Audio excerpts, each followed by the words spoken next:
দর্শক, আমরা দেখছি যে সেনাবাহিনী এবং অন্যান্য আইন শৃঙ্খলা বাহিনীর মানব ঢাল হয়ে কিন্তু তারেক রহমানকে বিশেষ নিরাপত্তা দিয়ে কিন্তু এই ৩০০ ফিট এলাকা থেকে কিন্তু তিনি বর্তমানে কিন্তু ৩০০ ফিট এলাকা ছেড়ে যাচ্ছেন, সেটাই কিন্তু আমরা দেখছি। এর বাহিরেও যদি বলি যে এই সেনাবাহিনীর পেছনেই কিন্তু আমরা পুলিশ সদস্যদের দেখছি এবং পুলিশের একটি গাড়িও কিন্তু এই জায়গাটা দিয়ে যাচ্ছে। তার পেছনেই রয়েছে র্যাবের গাড়ি এবং র্যাবের পরে আমরা দেখছি যে সেনাবাহিনীর মানব ঢাল এবং সেই মানব ঢাল হয়েই কিন্তু সেনাবাহিনীর সদস্যরা তারেক রহমানকে নিরাপত্তা দিয়ে কিন্তু এই ৩০০ ফিট এলাকাটি ছাড়ছেন। এবং র্যাবের গাড়ির পরে কিন্তু আমরা দেখছি যে কোস্ট বাংলাদেশ বর্ডার গার্ডের একটি গাড়ি, তারপর আবার সেনাবাহিনীর গাড়ি।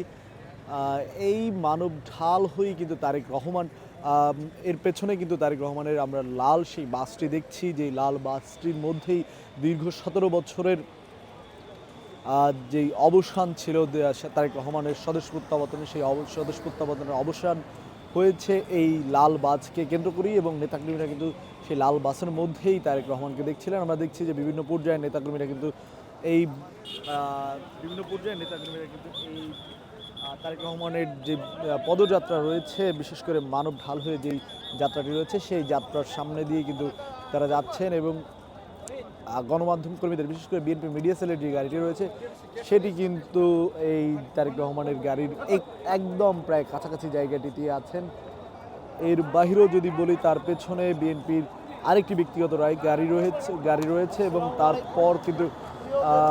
তারপর কিন্তু সেনাবাহিনীর আরেকটি মানব ঢাল এবং সবচেয়ে বড় যে মানব ঢালটি রয়েছে, সেই বড় মানব ঢালটি কিন্তু এর বাইরে পুলিশ সদস্যদেরও দেখছি, পুলিশের ঊর্ধ্বতন কর্মকর্তাদেরও কিন্তু আমরা দেখছি যে একটি বড় মানব ঢাল হয়েই কিন্তু তারা তারেক রহমানকে বিশেষ নিরাপত্তা দিয়ে কিন্তু এই জায়গাটি থেকে কিন্তু নিয়ে যাচ্ছেন।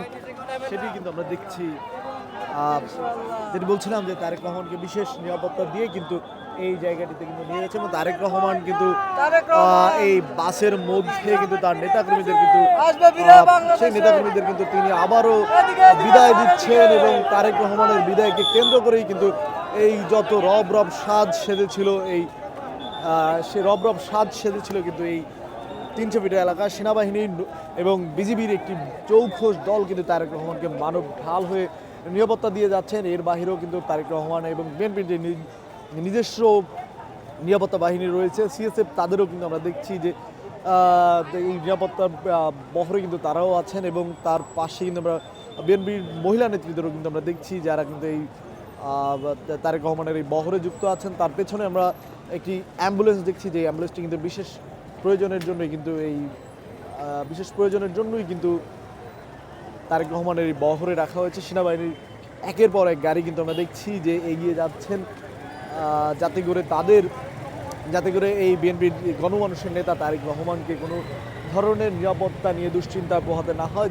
বিশেষ করে তারেক রহমান যখন এর আগে দেশের আসার কথা বলছিলেন, তখন কিন্তু তিনি নিরাপত্তা ইস্যুকে সবচেয়ে বেশি কিন্তু প্রাধান্য দিয়েছেন। এবং তারই পর কিন্তু বর্তমান অন্তর্বর্তীকালীন সরকার তার নিরাপত্তার বিষয়টি কিন্তু বিশেষ কনসার্নে রেখেছেন। এবং সেই কনসার্ন পরবর্তী সময় কিন্তু আমরা দেখছি যে তারেক রহমান যখন আজকে দেশে তার স্বদেশ প্রত্যাবর্তন ঘটলো দীর্ঘ ১৭ বছর পর, তখন কিন্তু একটি বড় ধরনের নিরাপত্তা দিয়ে কিন্তু তারেক রহমানকে এই ৩০০ ফিট এরিয়া নিয়ে আসা হয়েছে। এবং তার পরবর্তী সময় কিন্তু যখন তিনি তার মায়ের সাথে দেখা করলেন এবার কেয়ার হাসপাতালে, তারপরেও কিন্তু এই নিরাপত্তা ব্যবস্থা কিন্তু তাকে ঘিরে রেখেছিল। এবং বর্তমানে তিনি গুলশানের তার যে বাসভবন রয়েছেন, সেই বাসভবনের দিকে কিন্তু তিনি এগিয়ে যাচ্ছেন। এবং তার পেছনেই কিন্তু এই নিরাপত্তা রক্ষীদের যে বাহনগুলো রয়েছে, সেই বাহনগুলো কিন্তু এগিয়ে যাচ্ছে। এবং আমরা সামনে কিন্তু দেখছি যে বিপুল নেতাকর্মী কিন্তু তারেক রহমানকে ফলো করে কিন্তু এগিয়ে যাচ্ছেন।